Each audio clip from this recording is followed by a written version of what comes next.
Israel, Israel. Israel, Israel, qué bonito es Israel. Israel, Israel, qué bonito es Israel. Bueno, ¿qué pasó? What Pará, estamos cantando el delfín hasta el fin, por favor. Tema que habrá Temardo. Temardo que cambió la historia de la música mundial, si se quiere. Sin dudas. Porque ¿qué pasó en el día de ayer? La Corte Internacional Penal, la CPI, ordenó el arresto de Benjamín Netanyahu por crímenes de lesa humanidad en la Franja de Gaza. Seguramente lo han visto, alguna noticia, pero viste que no está saliendo mucho en los medios hegemónicos de Argentina. Por ahí te ponen la noticia, pero medio así nomás. Se dictó también contra su ex ministro de Defensa, Yoav Gallant, porque lo señalan como máximos responsables de la comisión de crímenes de guerra y lesa humanidad en la Franja de Gaza, al menos desde el 8 de octubre del año pasado. Recordemos, el 7 de octubre del año pasado, desde la Franja de Gaza, el movimiento Hamas tira bombas. Esa excusa, que en realidad muchos de los palestinos obviamente están en contra porque dicen, che, que nosotros queremos paz y vos estás tirando bombas. Claro. Es como cuando vos tenés un hermano y le decís, y tu hermano se está peleando con tu papá, y lo ves a tu hermano que sigue y decís, pará un poco, sí, no quiero que griten, callate, ya está. Y no, van y tiran bombas. Pero en este caso, la población palestina, sobre todo los que están en la Franja de Gaza, pero también en Cisjordania, se ven obviamente afectados por estas acciones porque empieza a ser víctimas de no solo el bombardeo israelí, sino también de que se les corta el suministro de agua, se les corta el suministro de medicamentos, se les corta el suministro de comida. Lo que la Corte Penal Internacional lo califica de genocidio, obviamente, de crímenes de guerra. Dice que hay objetos indispensables para la supervivencia, incluidos alimentos, agua, medicamentos y suministros médicos. Palestino Hamas en el sur de Israel. Era sin audio eso. Que justamente, bueno, y obviamente también la electricidad. En ese sentido, los jueces también aprobaron la orden de arresto contra Mohamed Deif, que es un alto cargo de Hamas. O sea, no es solamente que lo dicen Netanyahu es un genocida, también a los líderes palestinos de Hamas les dicen... Ustedes también. Ustedes también, o sea, para un lado y para el otro. Como cuando la mamá tenía que impartir justicia en el medio. Exactamente. Escúchame, Milei sacó un comunicado diciendo que no adherían a esa postura de Netanyahu. Sí. Y sí, ¿qué va a hacer Milei? O sea, más vale. En Estados Unidos también salió a rechazar. Dice, rechazan fundamentalmente la decisión de la Corte de emitir órdenes de arrestos contra los funcionarios israelíes.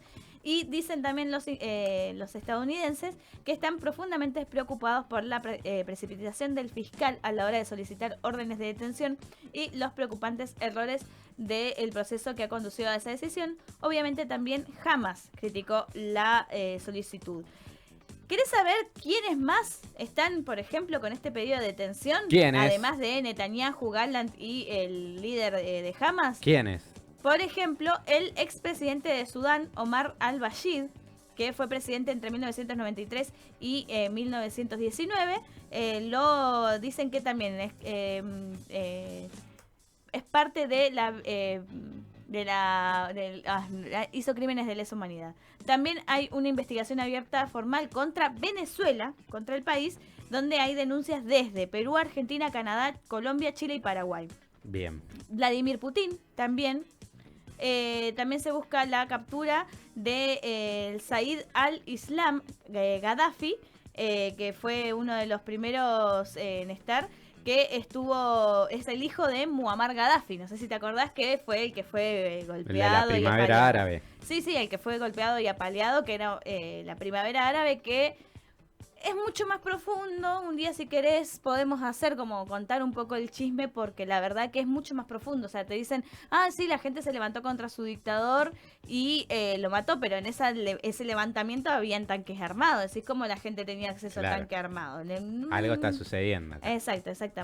Algo raro. Y bueno, y como decíamos, obviamente también está el ex jefe de Estado de Costa de Marfil, Laurent Gbagbo, que fue el primer presidente en estar bajo custodia de la Corte Penal Internacional. Así que muchos presidentes y expresidentes acusados de crímenes de lesa humanidad que están condenados. Así que no sabemos si es vinculante o no. Lo cierto es que Netanyahu probablemente no pueda abandonar Israel porque lo van a querer meter preso, así como le está pasando en este momento a Vladimir Putin. Mira vos, entonces se arma ahí un nuevo búnker en Medio Oriente. Como si no hubieran ya. Como si no hubieran. Sí.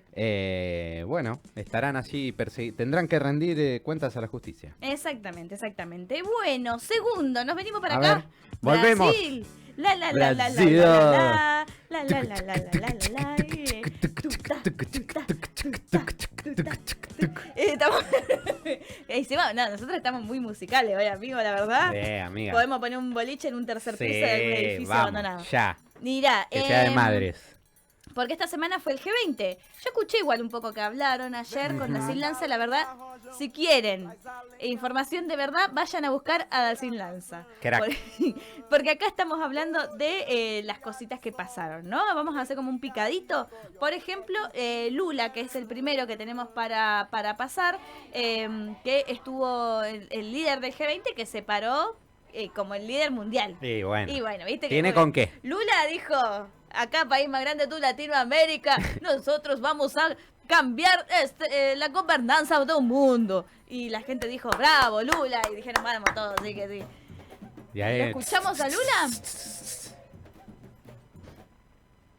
El G20 está conformado por las mayores economías del mundo e incluye 19 países y sendas representaciones de la Unión Europea y la Unión Africana.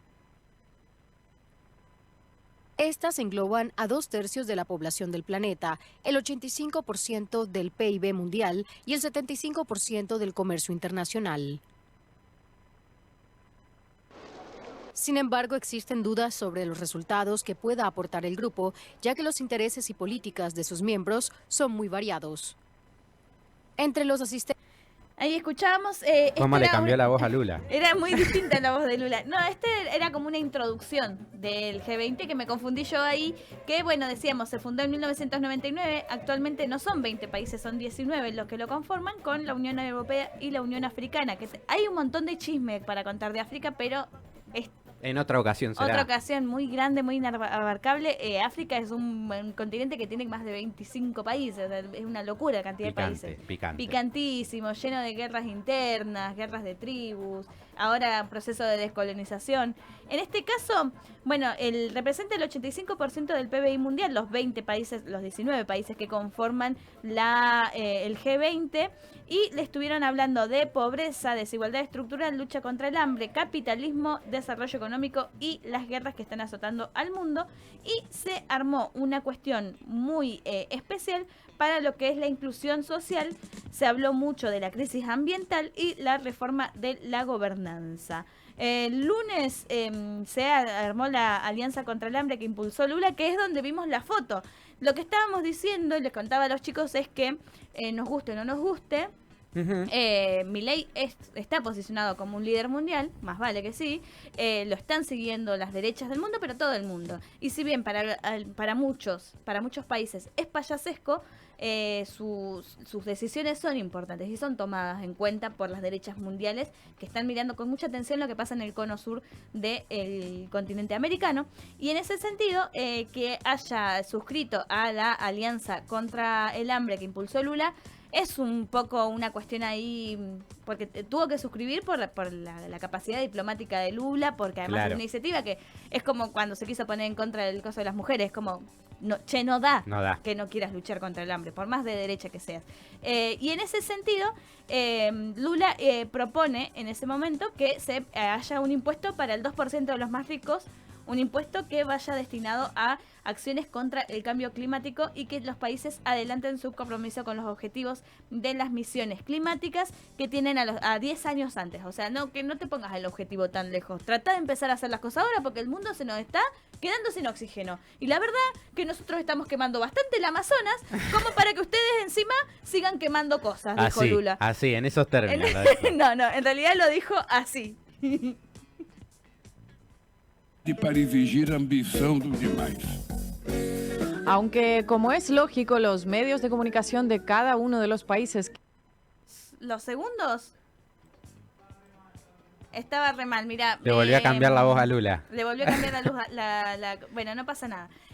Bueno, esto era lo que decía. Eso me pasa por querer cambiar las cosas a último momento. Porque en realidad ese video que puse era del 00 al 024 y después lo quise cambiar.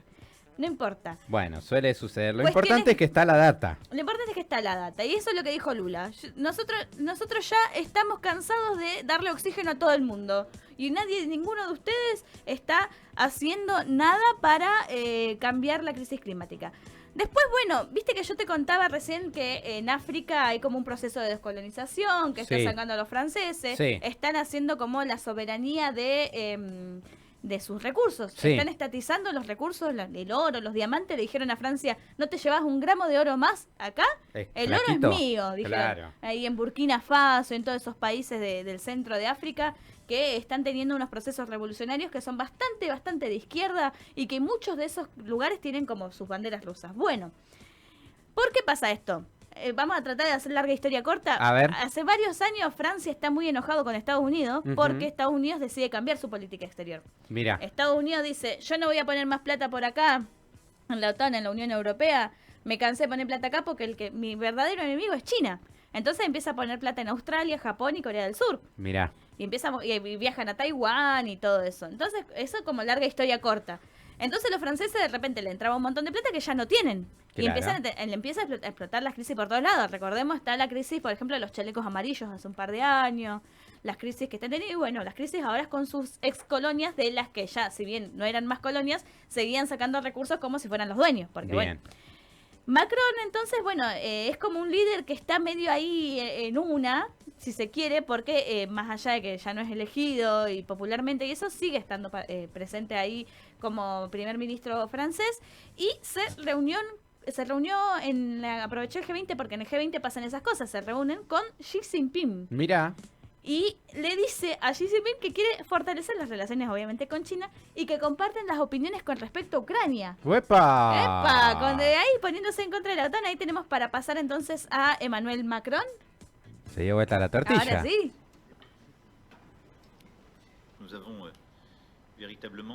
La visión común de acuerdo a las guerras de Ucrania, la Carta de las Naciones Unidas. Queremos promover la paz. No queremos más de la invasión de Rusia y Ucrania, dice. Queremos una paz duradera, respetuosa de las Naciones Unidas. Y bueno, la escalada de la política nuclear de Rusia, bueno, está hablando de todas estas cuestiones que a Europa le afectan particularmente porque es la primera vez que tienen una guerra en su territorio en el siglo XXI. Claro. Porque las guerras las hacían los franceses cuando ellos iban a bombardear Siria, nadie les decía nada. Ahora que tienen ahí la guerra a un costadito, dicen, pará, Rusia. Son malos los rusos. Stop. Pero en ese sentido es loco que ante el cambio de política exterior de Estados Unidos y de financiamiento dice, bueno, yo me voy a alinear ahora a Xi Jinping. Muy bien. Obviamente lo que decían, bueno, de que Milei pasó de león a gatito. Se peleó con Petro. Sí, porque Petro es uno de los que va y les canta a las 40. Era el único hasta el momento que venía y les cantaba a las 40. Pero ahora ya no es el único. Porque, bueno, Lula impulsa la cuestión climática, la cuestión contra el hambre, pero a todos estos líderes se le suma el país más importante hispanohablante, el que tiene más población, más comercio, más gente, más que se está posicionando ahí con Claudia Sheinbaum. Estamos hablando de México. Exactamente. Fue la más solicitada a nivel bilateral, la que tuvo más reuniones a nivel bilateral. Mirá. Hace 2 meses asumió. Su discurso obviamente fue muy contundente, fue una declaración de intenciones y muestra el lugar que quiere ocupar en el mundo. En este momento se está posicionando como la 12ª economía mundial. No es moco de pavo. Y ella habló de un discurso y de un video institucional en el que habla del sinsentido del gasto militar y hace una propuesta bastante interesante. ¿La escuchamos? A ver. Nuestro mundo, que en tan solo 2 años el gasto en armas creció casi el triple que la economía mundial. ¿Cómo es que la economía de la destrucción alcanzó un gasto de más de 2.4 billones de dólares. ¿Cómo es que 700 millones de personas en el mundo aún viven por debajo de la línea de pobreza? ¿Reduciríamos la migración, el hambre, si tan solo elevamos la palabra amor por encima del odio? Uno de los programas más ambiciosos que hoy quiero proponerles lleva el nombre de Sembrando Vida. Consiste en dar a las familias pobres del campo un jornal, capacitación técnica para sembrar árboles maderables y frutales, así como otros cultivos. La propuesta es establecer un fondo para destinar el 1% del gasto militar de nuestros países para llevar a cabo el programa de reforestación más grande de la historia. Significaría liberar unos 24,000 millones de dólares al año, 12 veces lo que ya destina México, para apoyar a 6 millones de sembradores de árboles que reforestarían 15 millones de hectáreas, algo así como 4 veces la superficie de Dinamarca, toda la superficie de Guatemala, Belice y El Salvador juntos. Con ello, ayudaríamos a mitigar el calentamiento global y restauraríamos el tejido social, ayudando a las comunidades a salir de la pobreza. La propuesta es dejar de sembrar guerras, sembremos paz y sembremos vida. Eso es una parte del video y algo así fue su discurso. Tenés que aflojar la revista Sudestada, Sheinbaum. No, pero ¿sabes lo que pasa? Que, como te decía, 12ª economía mundial, muy esperada su visita, tuvo reuniones en todos lados, estuvo diciendo estas cosas, posicionándose también, ¿no? No, Y crack. totalmente, está dando una discusión que está muy avanzada para lo que está discutiendo el mundo en este momento. No sé si está preparado el mundo para recibir todo eso. En ese sentido, se dice, bueno, por ejemplo, Brasil es uno de los países que cuando fue Lula su primer gobierno sacó a 9 millones de personas del hambre y puso un salario básico. Y dijo, obviamente, Claudia Sheinbaum en ese momento no pasa desapercibido que haya una persona hablando de ambientalismo. Y además hablando sobre la base de lo que fue el gobierno de Andrés Manuel López Obrador, que también sacó a muchísimas personas de la pobreza, que en 5 años duplicó el salario básico y que se posicionó como uno de los países más importantes del mundo y que les demostró al capitalismo que haciendo un capitalismo un poco más humano, la gente puede consumir más y eso es un mejor mercado para vender y para comprar. Claro. Entonces no es menor. Lo que dicen, bueno, obviamente decíamos, fue mucho el meme de Lula sacándose la foto con Milei, viste que Lula se puso las manitos adelante, que con China Milei estaba como de costadito, tipo dame la mano, y el chino estaba firme en su posición. Me reí mucho con los memes de Lula. Muy buenos, muy buenos. Bueno, lo que mostró este G20 es que está un poco solo y aislado. También era la despedida de Joe Biden. Se va el abuelo. Se va el abuelo. No es menor, Joe Biden, entre paréntesis, que a 2 meses de dejar su cargo, están ayudando a Ucrania a mandar misiles balísticos, que era lo que hablaban ayer con Da Lanza. Así es. El que está escuchando Radio Estación Sur todas las mañanas sabe de qué estoy hablando. Pero, ahora ya pasamos a la última noticia.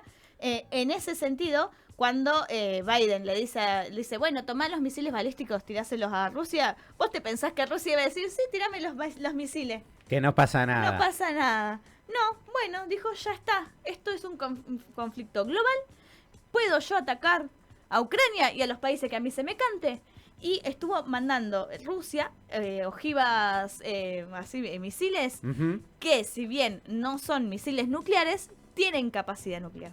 Bien. Y los estuvo tirando en el día de ayer a una instalación militar de Ucrania, avisando antes para que puedan sacar a la población civil, y advirtió que si lo siguen jodiendo, a mí, la Putin se sentó y dijo, a mí me siguen jodiendo. Y se la van a ver conmigo. Y el país, cualquiera que me joda, puede recibir uno de estos misiles. ¿Lo escuchamos? A ver. 19 ноября 6 оперативно-тактическими ракетами «Атакамс» производства США. Y 21 bueno, está hablando de cómo se atacaron a los misiles. Pensé que había puesto uno que estaba doblado, pero es verdad, no lo encontré doblado. Pero lo que estamos escuchando está en ruso y habla de que quisieron atacar a las regiones de Briansk y de Kursk de Rusia, y desde ese momento lo que hicieron ellos fue buscar, atacar a Ucrania. O sea, cuando Ucrania manda misiles a territorio ruso, ellos directamente van y atacan a Ucrania. Y que dice, si bien también hablaron ayer de si tienen capacidad de resistencia y tienen las, ¿cómo se llaman? Los escudos. Los escudos antimisiles. Bueno, los dos países tienen los escudos antimisiles, alguno que otro se filtra, pero no termina siendo una escalada tan grande. Lo que dijo, bueno, lo que estamos escuchando de Putin, dice: nos consideramos con derecho a usar nuestras armas contra instalaciones militares de aquellos países, no dice de Ucrania, dice de aquellos países que permitan usar sus armas contra nuestras instalaciones, y prometió que Rusia responderá con igual determinación si insisten con la escalada de agresiones, de acciones agresivas, y que los sistemas de defensa rusos anticiparon los ataques y los pudieron repeler, como hacen, por ejemplo, Israel con Medio Oriente. Entonces, bueno, decíamos, el misil que largó Rusia ayer hacia Ucrania, saquémoslo a Putin. El misil que mandó Rusia a Ucrania, decíamos, es un misil que es RS-26 Rubes, que tiene capacidad de portar ojivas nucleares, así que no es menor porque te pueden mandar un misil cualquiera, pero ellos deciden mandar ese misil, porque es una señal también. Me seguís jodiendo y yo tengo armas nucleares. Jódeme lo que quieras. Pero acá esto no va a quedar así. Así que vamos a ver cómo está escalando el conflicto. 2 meses faltan para que se vaya Biden. Sabemos que Trump dice: yo no quiero mantener las guerras, la verdad que se está yendo muchísima plata para ese lado, y en ese sentido es bien recibido por parte de la comunidad internacional, por Sheinbaum por lo menos, ¿no? Porque es el de la que dice: no tenemos que mandar más plata para la guerra, para la economía estadounidense también, que está bastante en crisis, pero Joe Biden está diciendo: bueno, yo ya me voy, listo, que se pudra todo. Dijo Dracaris y dracarió. Y dracarió nomás. Exactamente. Ailín, Joana Marlene, mi queridísima amiga, con el chisme mundial de este día viernes, resumiendo todo lo que pasa en este mundo complicado.